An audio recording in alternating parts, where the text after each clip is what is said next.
And where I've been a criminal for most of my life, and I've been in so many different prisons, I felt at the top of my ladder amongst high-profile inmates. So that is where I felt the best, when I reached the top. So I've been at the bottom and I've been at the top. So you were established? Yeah, I'm very established throughout UK prisons, yeah. There's, you know, yeah, I'm very established, Shaun, yeah. Maybe for the wrong reasons and all, not the right reasons, you know, because I wasn't no saint in no prison at all. I was a right little fucker. So how would life be different for someone who wasn't established? It depends what type of prison they're going into. You know, if you go into a long-termist prison, Shaun, and you're not established, you've got people looking over at you and thinking, what's he in for? Who does he know? And if you're not known in the system, when you go in these long-termist prisons, you know, people want to know why you're not known, you know. And apart from people like Harold Shipman, who I met in Whitemore too, he was in there. And he didn't hardly used to come out of his cell. Is he the UK's most prolific serial killer, Shipman? Yeah, he killed. Hundreds of people. Hundreds. Was it the doctor gave him?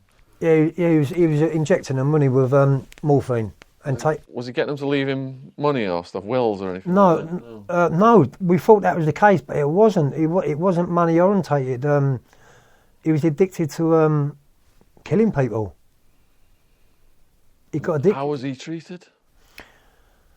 Funny enough, with respect. Really? Funny enough, with respect. I don't know how. There is respect in long-termers jails. Yeah. So, for instance, if a young person, say in their 20s or 30s, have stabbed someone in their 50s and 60s, that's a liberty.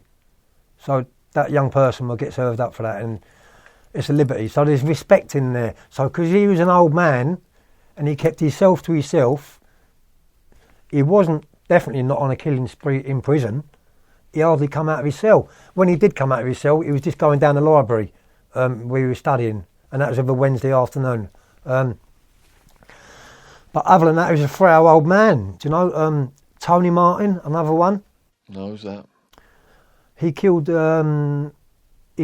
There was two travellers what entered his farm in Kent, and they went to burgle his house. They got caught burgling his house in the early hours in the morning by Tony Martin, and Tony Martin come down the stairs with with a shotgun, an old 410 single shot shotgun, a 410. The two burglars, obviously woke the person up of the house and was running out of the drive, out of his house.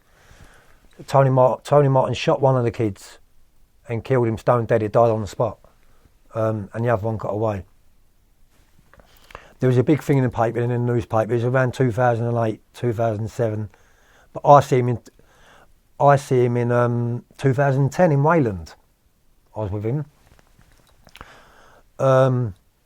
But yeah, he shot one of the burglars, and one of the burglars died.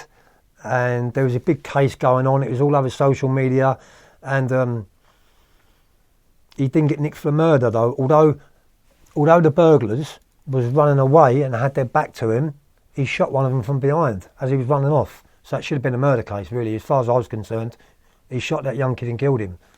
But he got manslaughter, and he got a sentence. He got a straight sentence.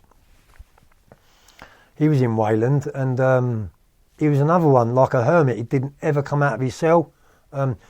Everyone was aware of what he'd done, and everyone dropped him out and left him alone. Didn't bully him or nothing like that, because that it don't go on in jail nowadays, Shaun. Years ago it used to go on bullying, but nowadays you've got like kids bullying old men.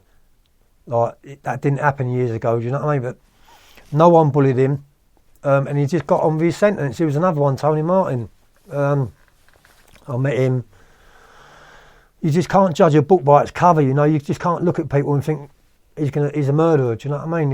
It just takes all walks of life. Do you know what I mean? Look at Ted Bundy. Another one. Charming, normal-looking guy. God, yeah. He's going back and having sex with the corpses, wasn't he, and stuff?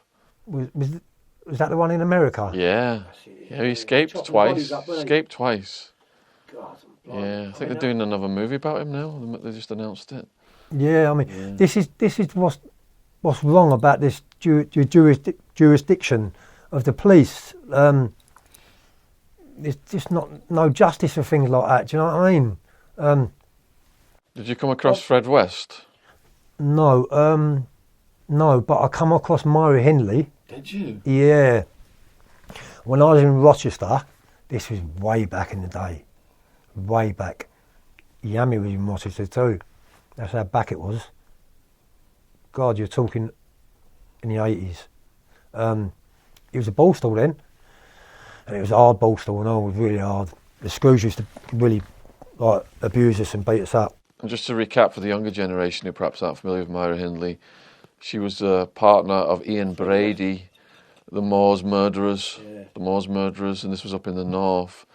And they would take kids out on the moors and torture, murder, and I think they even did some recordings of it, didn't they? They have, yeah, they did, yeah. And they were tormenting the social media and tormenting the police. They wouldn't tell where their bodies were, and obviously the victims of the deceased wanted to put their family, at rest, and they wouldn't confess. They wouldn't say where the bodies were and things like that.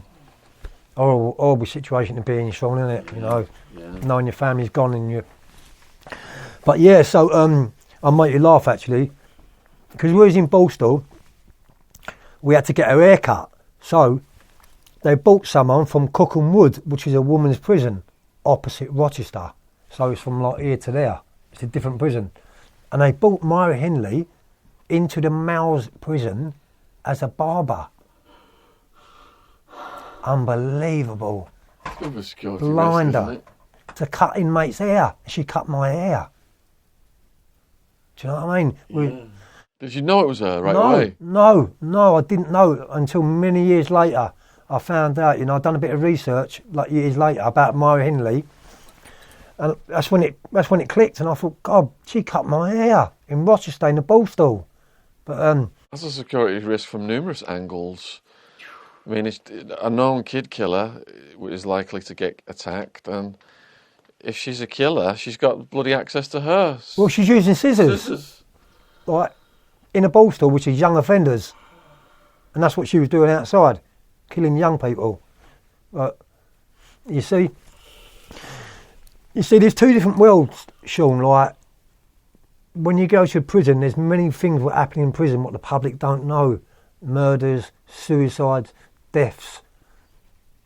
There's so many different assets to it, but as soon as you go behind that prison door, as soon as them gates are locked, you're shut off from the outside world, and the outside world don't know much about inside world, inside a prison.